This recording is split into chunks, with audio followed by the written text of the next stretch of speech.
Studio में तैयार है वरुण दुबे एसआईपी स्टॉक के साथ। Varun, good morning. Good morning Anil ji. देखिए, और आज की हमारी जो थीम है बेसिकली वो एक एग्री थीम है और एक एग्री बेस्ड स्टॉक लेके आया हूं मैं आपके लिए, और इसका नाम है नाथ बायो, या फिर आप उसको नाथ बायो के नाम से भी बुला सकते हैं। 407 रुपये के आसपास ही ट्रेड कर रहा है। और देखिए, देश की दिग्गज सीड के कारोबार में काम करने वाली कंपनी, और आपको ये बता दूं कि एशिया की पहली कंपनी है जिसको ISO 9001 सर्टिफिकेट मिला था सीड कारोबार में। तो कहीं ना कहीं एक बहुत पुरानी कंपनी और एक बहुत दिग्गज कंपनी है जिसके बारे में बात कर रहा हूं। इसके रेवेन्यू मिक्स अगर आप देखेंगे तो कॉटन सीड से या फिर पैडी से इसका 67% रेवेन्यूज आता है, सीरियल से 17%, वेजिटेबल से 5% और प्लांट न्यूट्रिशन सेगमेंट जो है उससे 9% के आसपास का सेगमेंट आता है। इस कंपनी को सबसे बड़ा फायदा होने वाला है प्रोडक्ट लॉन्च से। करीब 40 नए प्रोडक्ट है जो ये कंपनी अगले 3 साल में लॉन्च करने वाली है। और इसमें भी जो PNS सेगमेंट है उसमें भी काफ़ी सारे प्रोडक्ट्स है। एक तो इनका विन करके प्रोडक्ट है जो इन्होंने हाल ही में लॉन्च किया था, जो काफ़ी सक्सेसफुल रहा भी है। और जो PNS सेगमेंट है ना, ये इस कंपनी के लिए काफ़ी बड़ा ग्रोथ ड्राइवर भी रहने वाला है। 9 मंथ्स FY21 में अगर आप देखेंगे तो 63% के आसपास की ग्रोथ इस सेगमेंट में देखने मिली थी, और यहाँ मार्जिन जो है वो काफ़ी ज़्यादा है। आने वाले 3 सालों में इस सेगमेंट में साल दर साल 30% के आसपास की ग्रोथ होगी। बाकी सेगमेंट्स में भी 20 से 30% के आसपास की ग्रोथ जो है वो आपको देखने मिलेगी। लेकिन ये जो PNS सेगमेंट है इसके मार्जिन जो है वो काफ़ी हद तक हेल्प करते हुए दिखाई देंगे, जिसके कारण इस कंपनी की जो आगे का प्रदर्शन है वो काफ़ी बेहतर रहने वाला है। इनफैक्ट पिछले 10 साल का अगर आप देखेंगे तो कंसिस्टेंट परफॉर्मर रहा है ये कंपनी। आय में साल दर साल 13%, मुनाफे में करीब 36% के आसपास साल दर साल ग्रोथ देखने मिली है। इस तरह की कंसिस्टेंट परफॉर्मेंस जो है पिछले 10 साल से लगातार इस कंपनी ने दी है। अब वैल्यूएशन देखिए इस कंपनी के, प्राइस टू बुक वैल्यू महज 1.3 के आसपास है, मार्केट कैप टू सेल्स महज 2.5 के आसपास है, डेट टू इक्विटी देखिए 0.13 के आसपास है। और ये भी मैं वर्किंग कैपिटल डेट को कंसीडर कर रहा हूं इसके लिए। अगर आप लॉन्ग टर्म डेट देखें तो नेट लेवल पे कंपनी डेट फ्री है।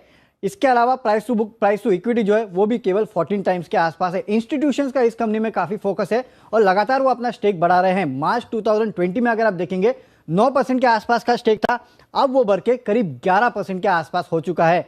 तो एक दिग्गज कंपनी है, डेट फ्री कंपनी है, अच्छे फंडामेंटल्स है, सस्ते वैल्यूएशन पे है, इंस्टीट्यूशंस की फेवरेट भी है, और इसके लिए आपको इस कंपनी को अपने रडार पे रखना चाहिए। 20% के सर्किट पर खुलने के आसार भी दे रही है। हालांकि देखते हैं ये रेट्स सेटल होते हैं कि नहीं। पर नाथ बायो ये है आज का SIP स्टॉक का। अनिल जी, किस तरह से देखें इस कंपनी को, आपको यहां पर क्या पसंद है? दीप, कंपनी की ग्रोथ जो अब तक हुई है वो पसंद है, और कंपनी की ग्रोथ जो आगे होने वाली है वो पसंद है। तो यानी पास्ट पसंद है, प्रेजेंट पसंद है, फ्यूचर पर पूरा भरोसा है। कैसे? आप देखिए 20 से 30% की ग्रोथ का आउटलुक अगले 3 सालों के लिए मानकर चलें। ये कंपनी ऐसी है जिसमें पिछले 10 सालों में प्रॉफिट का जो CAGR है, सालाना जो प्रॉफिट है ना, 30% से ज्यादा बढ़कर आया है, 36% का। 36% हर साल प्रॉफिट बढ़ना मजाक नहीं है, ये बहुत बड़ी ग्रोथ है। रेवेन्यू की ग्रोथ 12-13% के आसपास बनी है 10 सालों में, 10 से 12% की, लेकिन प्रॉफिट की ग्रोथ 36% आना है। इसका मतलब ये कि कंपनी की प्रॉफिटेबिलिटी पर कितनी स्ट्रांग पकड़ है, और साल दर साल 10 साल तक 36% मुनाफा बढ़ाना बहुत बड़ी चीज है, आसान काम नहीं है। 40 नए प्रोडक्ट अगले 3 साल में लॉन्च होने वाले हैं। इसके अलावा जो कुछ और इनकी जो गहरी पकड़ है उसका फायदा इन्हें मिलेगा ही। तो मेरा ये समझना है कि अगले 3 साल के लिए भी ग्रोथ आउटलुक बहुत ही बढ़िया है, और जो कुछ नए प्रोडक्ट्स आएंगे वो ग्रोथ में और ज्यादा कंट्रीब्यूट करेंगे, और उसी वजह से आपके लिए बढ़िया मौका बनता है। FIs इंस्टीट्यूशंस लगातार अपनी होल्डिंग यहां पर बढ़ा भी रहे हैं, 11% के आसपास इंस्टीट्यूशन की होल्डिंग हो चुकी है। दूसरी चीज जो है दीप, अगर आप इतनी ग्रोथ के बाद अगर कोई स्टॉक खरीदते हैं तो फिर वो वैल्यूएशन आपके लिए आकर्षक होना जरूरी है। लगभग कर्ज मुक्त कंपनी है, डेट इक्विटी रेशियो 0.18 के पास है, आसपास है। प्राइस टू बुक अगर आप देखें तो बुक वैल्यू के आसपास ही 1.3 के आसपास ट्रेड कर रहा था, यानी कि कोई महंगा है नहीं। मेरी उम्मीद है कि वित्त वर्ष 2022 में 33 रुपए के आसपास की EPS कर सकती है कंपनी। वित्त वर्ष 2023 में 43 रुपए के आसपास की EPS कर सकती है कंपनी। तो अगले साल की अर्निंग पर आप देखेंगे तो मुश्किल से 11-12 के मल्टीपल पर स्टॉक है। 23 की अर्निंग पर देखेंगे तो और भी सस्ता, 10 से भी नीचे का मल्टीपल है। तो अभी भी यहां से और अपसाइड की अच्छी गुंजाइश है। इस लिहाज से मैं आपको 3 अलग अलग टारगेट दे रहा हूं। एकदम शॉर्ट टर्म टर्म टारगेट के तौर पर आप देख रहे हैं तो 500 रुपए के टारगेट के साथ आपको स्टॉक में खरीदारी करनी चाहिए। मीडियम टर्म टारगेट जो है आपके 575 से 625 रुपए 600 रुपए के बनेंगे, 575 600 के आसपास। और जो लॉन्ग टर्म इन्वेस्टर्स हैं वो और ऊपर के टारगेट लेकर चल सकते हैं, जो कि 700 रुपए के आसपास 575 675 700 के टारगेट लॉन्ग टर्म इन्वेस्टर्स के लिए लेकर बन सकते हैं। तो एक बहुत बेहतरीन स्टॉक है।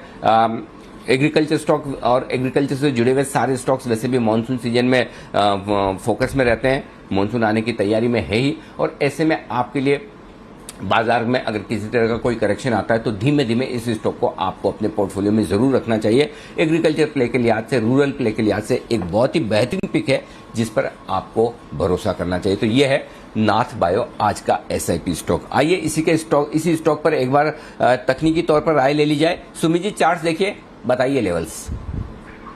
जी, नाथ बायो एक तेजी के ट्रेंड के अंदर में है। इसका फ्लैग पैटर्न का ब्रेकआउट आज देखने को मिल सकता है। 450 451 के आसपास इसका इमीडिएट हर्डल है। इसके ऊपर क्लोजिंग आज मिलती है तो ये जो फ्लैग पैटर्न का ब्रेकआउट बनेगा, इसके टारगेट्स ऊपर में बनेंगे करीब 100 रुपए ऊपर के, यानी 450 के ऊपर क्लोजिंग मिलने पे 100 रुपए ऊपर की तेजी आने वाले कुछ हफ्तों में स्टॉक के अंदर देखने को मिल सकती है। तो लोअर लेवल्स पे जिन्होंने भी खरीदारी करी है वो होल्ड करें। इंट्राडे में कोई भी डिप आता है तो उसमें बाय करके चले और 450 451 के ऊपर 1 से 2 दिन का क्लोजिंग आ जाता है और विद वॉल्यूम्स मूव देखने को मिलता है तो आप मान के चले 500 से 550 के लेवल जल्दी ही आने वाले दिनों में स्टॉक में देखने को मिल सकता है।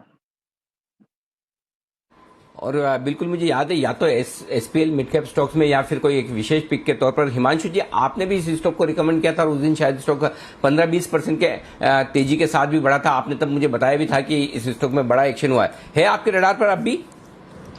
जी अनिल जी, बिल्कुल है। इनफैक्ट बहुत ही शानदार यहाँ पर लॉन्ग टर्म चार्ट फॉर्मेशन बना हुआ है। वीकली चार्ट पर Anil ji Adam and ewe जो प्राइस फॉर्मेशन है, जो चार्ट पैटर्न है वो बना है और उसका पिछले हफ्ते यहाँ पर ब्रेकआउट आते हुए नजर आया। वापस से सपोर्ट जोन को रीटेस्ट किया और वापस से यहाँ पर एक बार फिर से नए हाइज, जो रीसेंट हाइज है उनको तोड़ के ऊपरी स्तरों को दिखाने के लिए स्टॉक बिल्कुल तैयार है। अनिल जी, शॉर्ट टर्म के लिहाज से 480 530 दो टारगेट्स के लिए यहाँ पर खरीदारी करके चलें, लेकिन लॉन्ग टर्म के हिसाब से मुझे लगता है कि स्टॉक जैसे ही 530 रुपए के ऊपर चलना शुरू होगा, यहाँ पर 700 रुपए तक के लिए टारगेट्स के लिए यहाँ पर इसको मीडियम टू लॉन्ग टर्म के लिए होल्ड किया जा सकता है। बहुत ही बेहतरीन सेटअप है, बहुत ही पॉजिटिव यहाँ पर चार्ट फॉर्मेशन है। बिल्कुल यहाँ पर रिस्क रिवॉर्ड काफी फेवरेबल है और खरीदारी करके चलने की सलाह है। ओके, तो खरीदारी करके चलने की सलाह है नाथ बायो पर और बड़े टारगेट्स आ सकते हैं। अनिल जी का भी भरोसा है, फंडामेंटली भी अच्छा काउंटर दिख रहा है और जैसा अनिल जी कहते हैं एसआईपी स्टॉक्स के लिए अच्छे भाव पर खरीदें। ये लॉन्ग टर्म पोर्टफोलियो बेट्स हैं आप